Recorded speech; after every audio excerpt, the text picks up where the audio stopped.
I guess the most obvious theme of the readings today is forgiveness. I'd like to get one step behind that, though. Rather than find ourselves in a situation where we need to forgive, I think it's important sometimes to watch your mouth. Watch what we say. Watch what we do. To hurt the feelings of another person. Then you won't need forgiveness. Okay, so let's go with that for a few seconds. So someone thinks he or she, because of the Bill of Rights, can say anything they want to say. And regrettably, they do say what they want to say with no filter. And of course, because they're self-righteous, very often, and I'm not saying anyone here is like that, because they're self-righteous, very often, they don't expect a comeback. They don't expect to be hurting someone. They don't expect to be in a situation where they would even need forgiveness because they're doing what is right, what's their opinion. See, our opinions are just that, opinions. Sometimes we foist them onto people as if they're mandates. That happens in society, work situations, home. So before we get into a situation where we need to forgive, let's get before that and start checking out our own behaviors on all levels. Now, we're not terrorists, I presume. We're not murderers, I presume. So those big things that happen in the world, we hear a lot about forgiveness. I mean, how many people whose friends and family members were victimized in any situation very often are interviewed, and they come to the point where they're forgiving the perpetrator.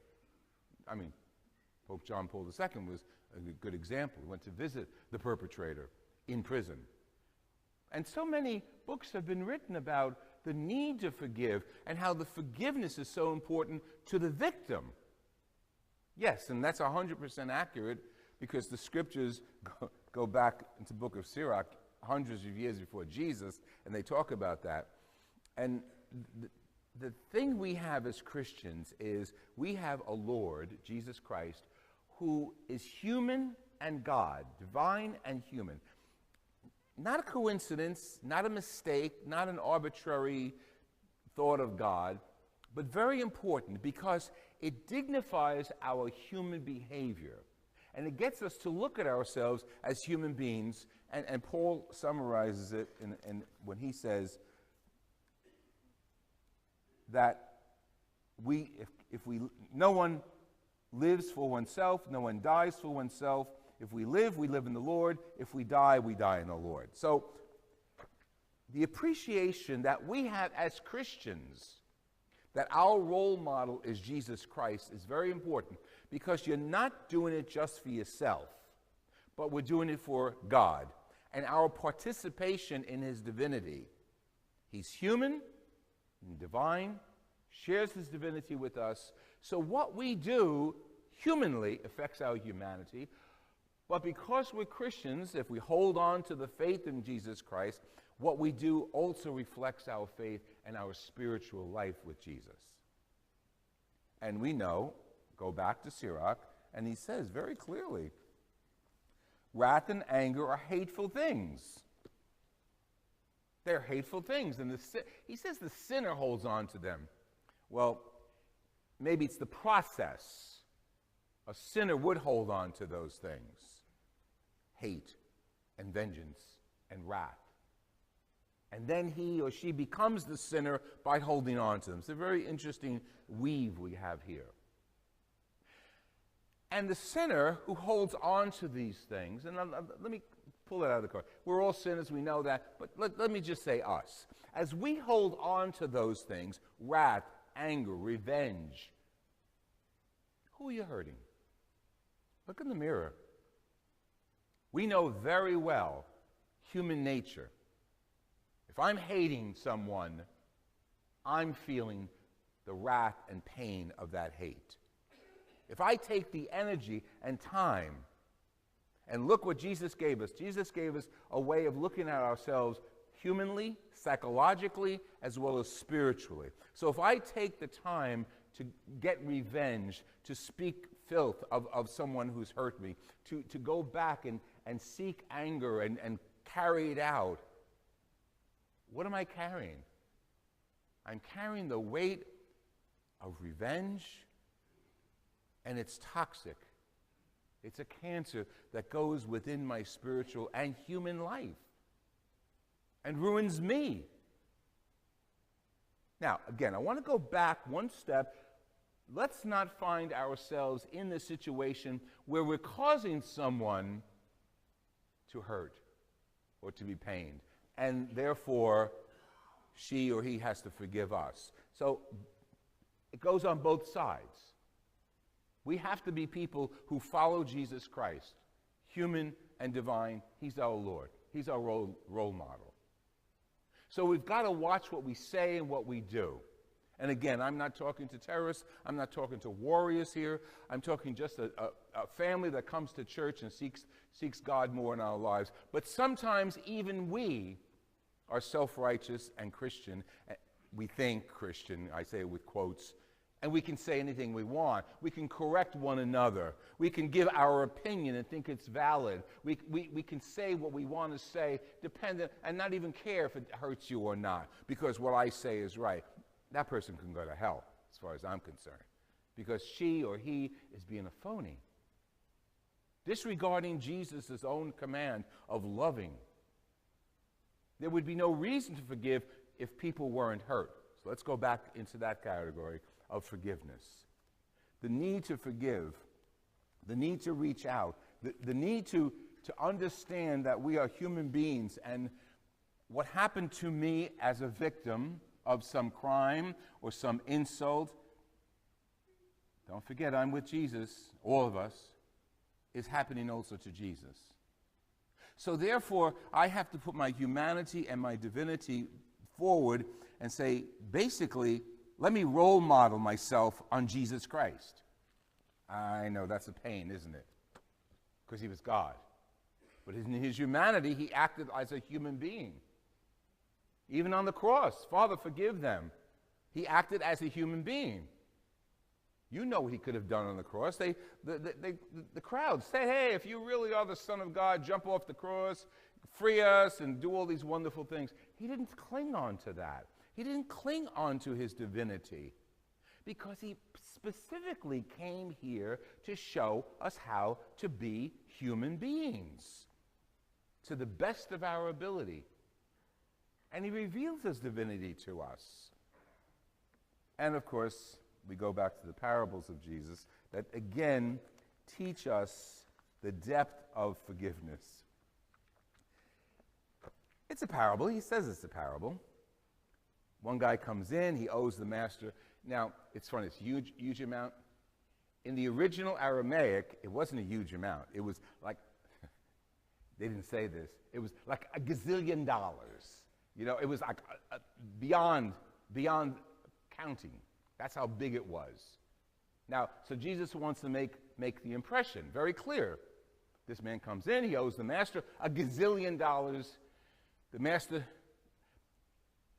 you might be careful here.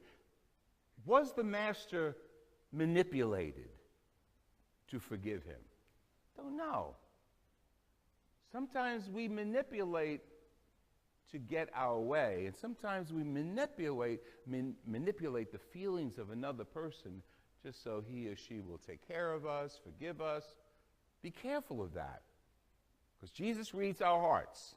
He knows our intentions. Okay, so that servant who's now free of his debt, and in those days it would have been valid to sell the guy and his family, his friends, everybody, not his friends, but his family and his possessions, sell them as slaves.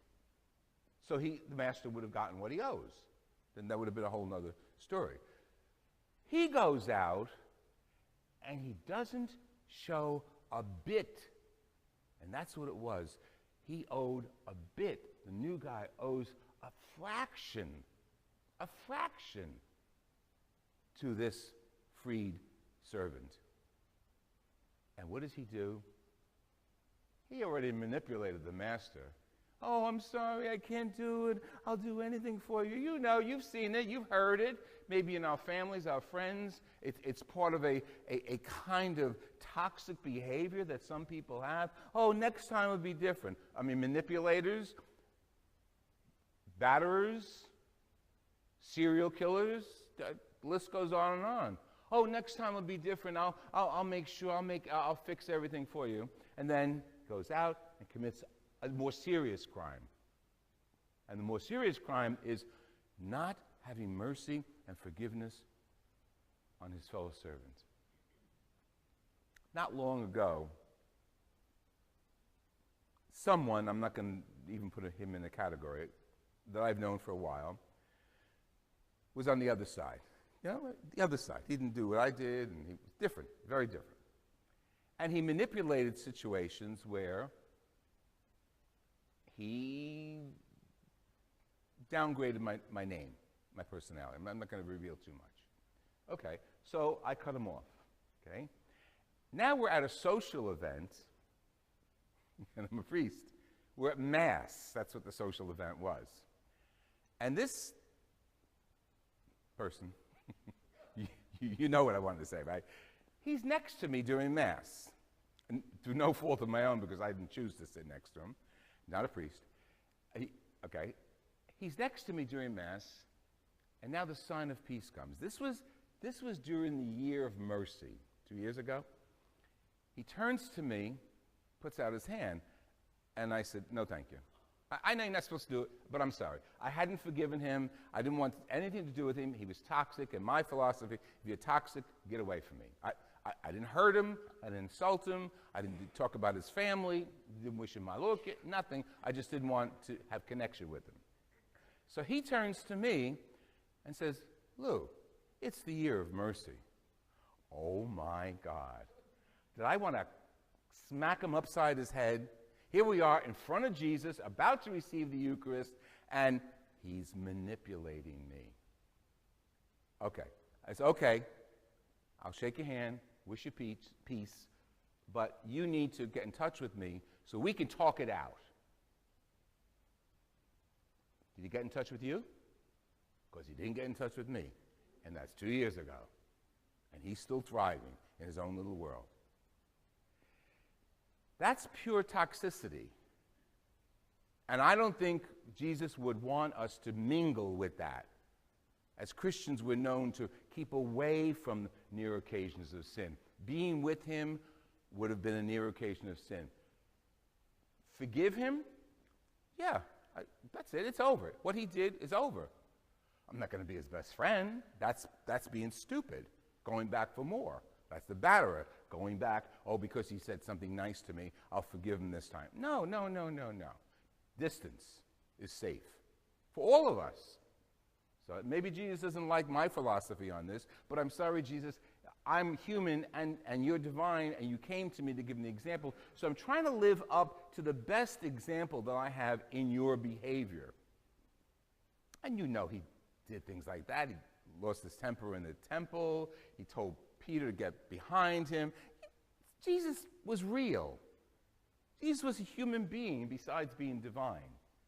And the Holy Scriptures, he makes that very clear, that my Father is going to deal with you guys and women just as you deal with one another. Make no bones about it. So we need to forgive, and I think it was Mother Teresa that said, you know, forgiveness comes from the heart, but forgetting needs humility. So I'm not there yet. Maybe all of us are on the road, but I think we need to have that double-sided effect with forgiveness. Forgive to the best of our ability, put it aside. Mother Teresa would say, forget it, but not let it eat us away. We suffer when we hate. We suffer when we hold on to a grudge. We suffer when we go for the jugular. Because the pain of hurting another human being, even though he or she might be our enemy, the pain of hurting another human being goes back to our faith in Jesus Christ. He's present in all people. So we've got to be very careful how to forgive We've got to be very careful of keeping our words sincere. Our forgiveness cannot be manipulative. Our forgiveness cannot be artificial. Our actions have to be sincere, and our actions have to represent our faith in Jesus Christ. Otherwise, we're just people existing temporarily and then gone from the face of the earth. We are Christians. When we leave this earth, we have Jesus to face. And if you want to face Jesus with a smile, let's forgive one another.